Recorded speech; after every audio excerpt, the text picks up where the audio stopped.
On this day, the 16th of November in 1950, the world lost a great pioneer in the field of addiction treatment.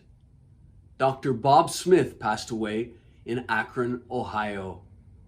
Bob Smith had begun drinking heavily in university. It caused him many problems. He was able finally to graduate university and then medical school and opened a practice in Akron, Ohio as a colorectal surgeon. In spite of his professional success, Smith continued drinking heavily, and for 17 years, he battled his demons. He admitted himself into many hospital programs without success. And it wasn't until June 1935 that Smith took his last drink with the help of a newfound friend, Bill Wilson. Bill Wilson was a businessman who happened to be in Akron and heard about Dr. Bob Smith and the difficulties he was having, sought him out. And for 1 month, he lived with Dr. Smith and worked with him. And finally, on the 10th of June, 1935, Dr. Bob Smith took his last drink.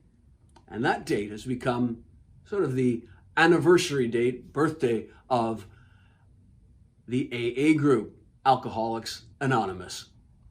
Wilson and Smith immediately began working together in Akron to help other alcoholics to find sobriety.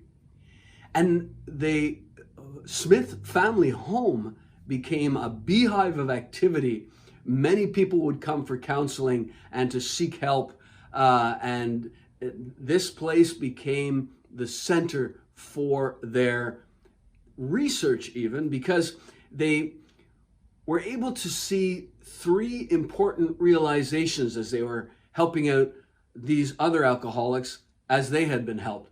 The first was that to remain sober, an alcoholic needed another alcoholic to work with him. So a sponsor. The second was the concept of the 24 hours. If an alcoholic could resist the urge to drink by postponing it just for one more day, or if that was too hard, for one more morning or afternoon or evening or 1 hour or 1 minute, well, he could succeed in never taking that first drink. And the third was that to produce a spiritual conversion that was necessary for sobriety, alcoholics needed to realize that they couldn't conquer their alcoholism by themselves. They needed a higher power. And this led to the writing of what we call the 12 steps. And in 1938, the 12 steps were implemented with the recovering alcoholics. It was Bill Wilson who wrote the 12 steps, lying in bed one night. He had prayed for divine guidance and began to write these steps. And as he finished, he realized he had 12. Oh, it was like the 12 apostles. So he was sure that this had come from the Lord. And here are the first 3 steps in the AA 12-step program.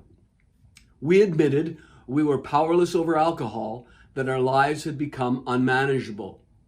Second, we came to believe that a power greater than ourselves could restore us to sanity. And third, we made a decision to turn our will and our lives over to the care of God as we understood Him. And this 12-step program has become the gold standard for all treatment programs around the world. Today, Alcoholics Anonymous have more than 2 million members in over 180 countries with about 120,000 working groups. If you have problems with alcohol or you know someone that does, seek out help. There is an AA chapter near you. Whether you be a doctor or a businessman or an educator or a farmer, whatever, alcohol can take hold of your life, and there is help available.